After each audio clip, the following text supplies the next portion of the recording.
What's going on, guys? I've been wanting to make this video for a while, and I'm just now getting around to it. And I was out here doing some work to the CBR, and I thought it'd be a good time. You know, I've got a little bit of time on my hands, and I just want to tell you guys a quick story. Before we get started, if you don't know, this is my 2006 custom built CBR1000RR. Fully rebuilt the motor.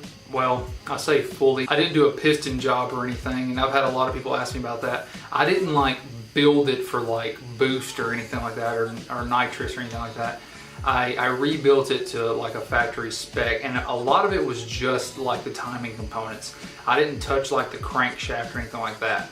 So it's not like a full rebuild. It was more like a preventive maintenance kind of thing. If you watch some of my older videos, you'll see a bigger picture of all that. With that being said, one of the more noticeable mods that I've done to it is the paint. And everyone really loves the paint job on this thing. It's a beautiful looking bike. I've never had anyone say anything negative about how it looks. I mean, it's just, you don't really see them, in this color. If they are, they're custom. They didn't come from the factory this color. I mixed the color myself. So we're out here in the shed. I don't know if you guys have ever actually seen a video of me out in the shed, or you may have, I'm not 100% sure. I wanted to tell you guys a story of how I bought my CBR. Oh, and one quick thing before we get started. I'm wearing my Rip Yammy shirts, and I was kind of disappointed there for a while because I ordered this right when Dan put them up back last year, around Christmas time. I was real disappointed because they did that whole "we squashed the beef" thing, and it was just kind of like, you almost loved hating Yammy Nude.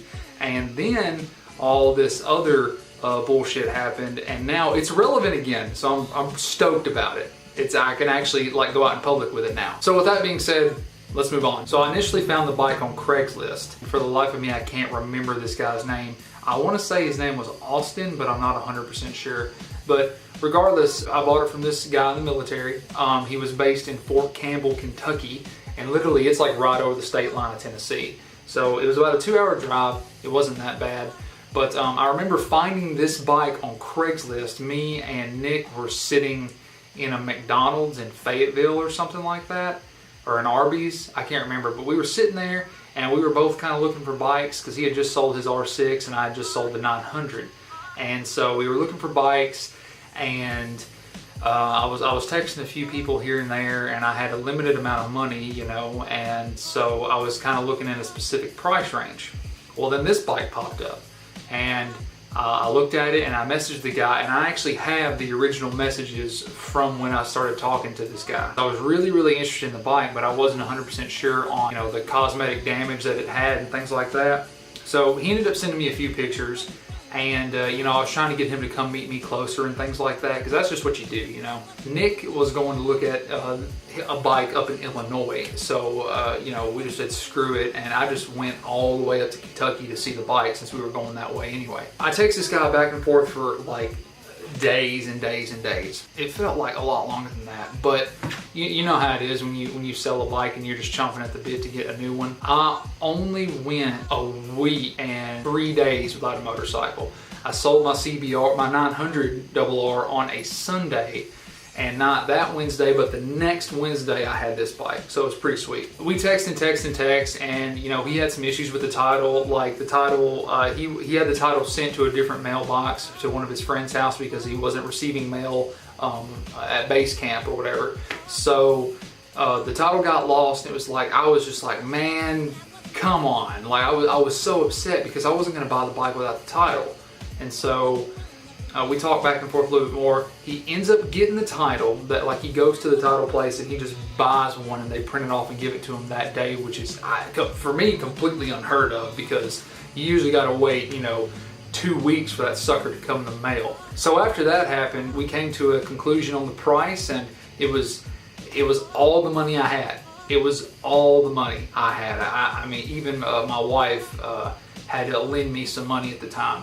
At the time, she wasn't even my fiance. She was just my girlfriend at that point. But she was super cool about it, and she lent me the money that I needed. And it wasn't much. It was like, I want to say it was less than $300 that I needed. And I can't remember how much she gave me, but I think it was less than $300 is what she gave me. I wouldn't have it without her, which is really cool because it's been a great bike so far. But so I got all the money I needed. We agreed on $3,500, and It's 2006 and it had 20,000 miles on it.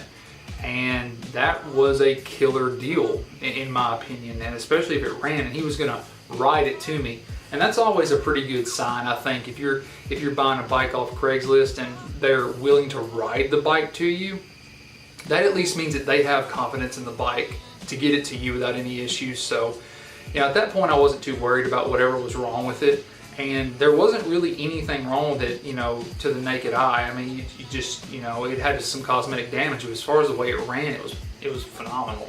So anyway, we get on the road and we're driving up, and we decided to meet around 11 o'clock in the morning. So this is on Wednesday, August 3rd at 10:36 in the morning. We agreed to meet at 11. Hey man, got here a little earlier than I thought. Just wanted to let you know. He said, you at the back of the Walmart now? And I said, yes sir. He said, okay, I'll be heading that way soon. I said, sweet. He asked me later what type of car and which side of the parking lot we were on, things like that. And we were in like a Silverado or something. Showed up like about right on time, I think. I think he literally showed up like a minute before 11 or something like that. I heard it coming and I was so stoked. I had Nick and Moto Riot with me. Moto Riot was just along for the ride to help us out if like we needed help loading the bikes up or something like that. And of course he wanted to go. I mean, who wouldn't have wanted to go?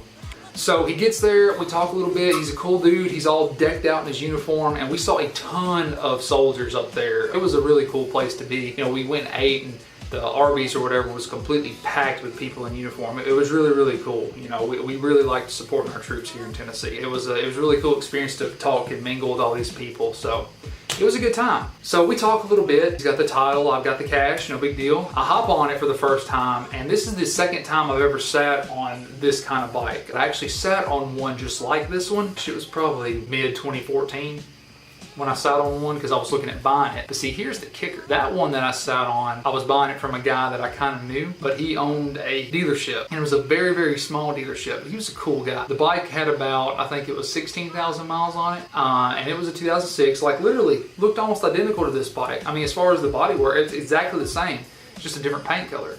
And he was gonna let me have it out the door at 61. And I gave 35 for this guy. You can't beat it. It was a pretty sweet deal. So I take it out of the parking lot. I'm kind of weaving in and out of like the back of the parking lot. It's early in the morning. No one's really at Walmart. So I'm just kind of like getting the feel of the bike, doing my counter steering thing. I pull out of the parking lot. And there's a little bit of construction on the road, right? So I'll pull out kind of slow. There's gravel. I'm in first gear. I'll pop it into second, and then I get through all the gravel, and I'm like, well, bike's already heated up, now or never. I nail it. I give it about, I want to say, a little over half throttle, maybe 60-65% throttle, and the front wheel just comes up like no problem. And at that point I was like, okay, I'm buying it. Like, I mean, that's all it took for me. I was like, yeah, this is it. So, I took it down the road. I hit about 85, and the speed limit was like 60 or something like that. So, I mean, I hit it and I slowed back down. I wasn't like being dangerous or anything like that. No, not real heavy traffic. It was a work day. It was a Wednesday. So, I hit a little whoop-de-doo and come back. It sounded good. There was this slight rattle though, and that was the only problem. But it ran fine. It ran completely fine. And none of the damage done to it had hindered anything from working. The one thing that really, really sucked was that when it had fallen over on the kickstand side of the bike, it had bent the shifter in. So when I would shift, I was jamming the shifter into the top of my foot, and that really hurt.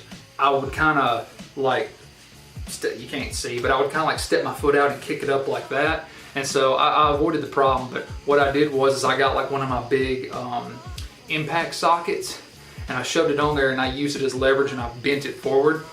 It hasn't been a problem since. And I put one of those, the last video uploaded of me going to Cycle Gear, the Cycle Gear bike night, I actually bought one of the shifter socks. That sucker's worth its weight in gold. So if you're at Cycle Gear, buy a shifter sock. It's super cheap, easy to put on, and it's worth its weight in gold. Moving on, I'm on the road, and like I said, I nail it. The front wheel comes up, and ever since that, my body has naturally adjusted to sitting on this thing in a different way than I sat on the 900. On the 900, I actually set more low down. It's just a different kind of body position, but I was riding this thing like I rode the 900, and it was a lot different. It was fuel injected opposed to carbureted, and a much lighter bike with much more power, and it was just, you know, night and day difference when you hit the throttle like that. I've been trying to learn how to wheelie, but not like extensively. Just, it's more so that if it ever happened by accident, I can control it. I'm kind of afraid to do it, honestly, because it's a really clean bike now, and I put a lot of work into it.